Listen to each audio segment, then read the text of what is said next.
हाँ जी, और कैसी गुजर गई आप सबकी ईद? कमेंट्स में ज़रूर बताइएगा। तो ईद के दिन आपकी इनमें से कौन सी ड्यूटी लगी थी? कमेंट्स में ज़रूर बताइएगा। मौत आ जाए गालिब, लेकिन अम्मी की जूती खाकर हंसी ना आए, कसम से एक और पड़ जाती है।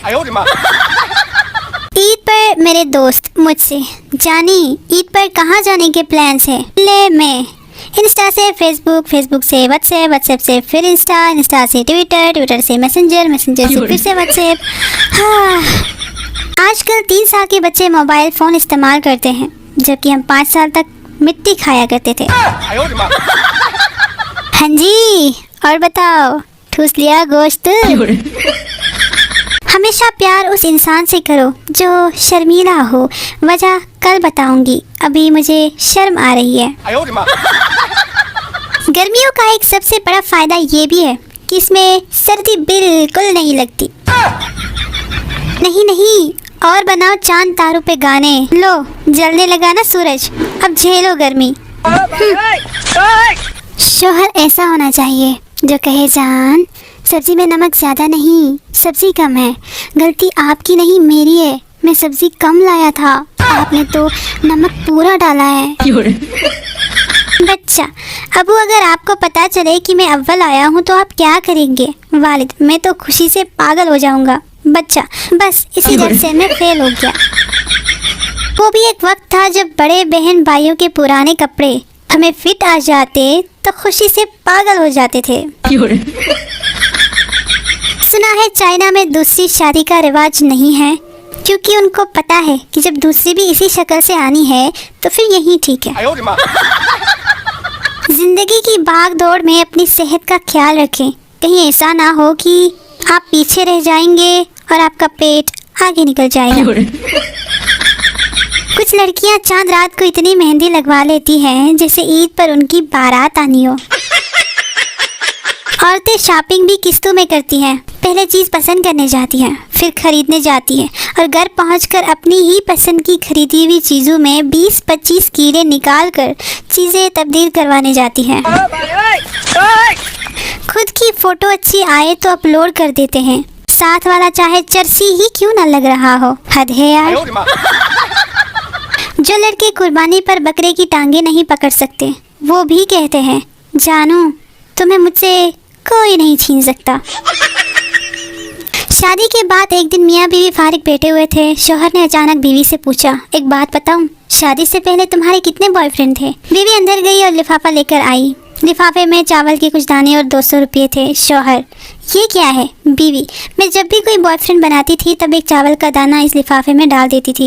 ये सुनकर शौहर ने चावल के दाने गिने, टोटल 7 निकले। शौहर, टोटल 7 है, कोई बात नहीं, आजकल इतने तो हर लड़की के होते हैं, लेकिन ये 200 रुपये किस लिए रखे हैं?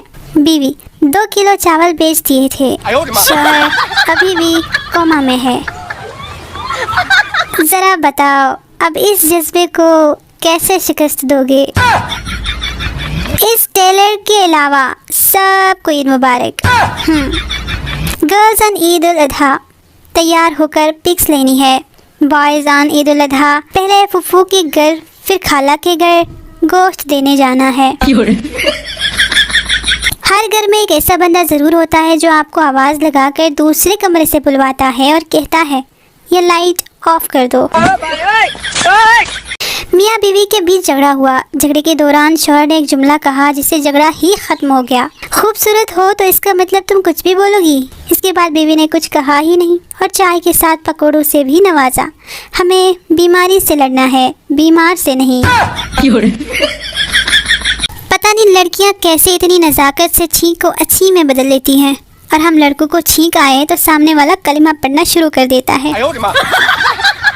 एक अस्पताल में हर पीर की सुबह 11 बजे के बाद बेड नंबर 15 पर जो भी मरीज होता था उसकी मौत हो जाती थी। जब मुस्तकिल ऐसा होने लगा तो उस बेड को आसिफ ज़दा करार दे दिया गया। नए आने वाले एमएस ने इन अमवात का पता लगाने की कोशिश की। पीर की सुबह 11 बजे से पहले एक मरीज को बेड नंबर 15 पर लिटाया गया और उसके चारों तरफ कई खुफिया कैमरे लगा दिए गए। आखिरकार 11 बजे के बाद वार्ड का दरवाज़ा खुला और सफाई करने वाला अंदर आया और आते ही बेड नंबर 15 की ऑक्सीजन मशीन का प्लग निकाल कर अपना मोबाइल चार्जिंग पर लगा दिया और सफाई करने लगा। हद ही कर दी इसने तो। बादशाह ने खुशी में सारे कैदी रिहा कर दिए। अचानक उसे एक इंतहाई उम्र रसीदा शख्स नजर आया। बादशाह ने इस कैदी को बुलाकर पूछा, कब से कैद हो? बुजुर्ग ने जवाब दिया, आपके अब्बा के दौर से। ये सुनकर बादशाह की आंखों में आंसू आ गए और उसने सिपाहियों को हुक्म दिया, इसे दोबारा कैद कर दो, ये अब्बा जी की निशानी है। कुछ लोग इतने दुखी गाने सुनते हैं कि साथ बैठा बंदा भी उनके महबूब को मिस करने लगता है। माना कि इस साल भी नहीं हो सकती शादी मेरी, फिर भी लब पे आती है दुआ बनके तमन्ना मेरी।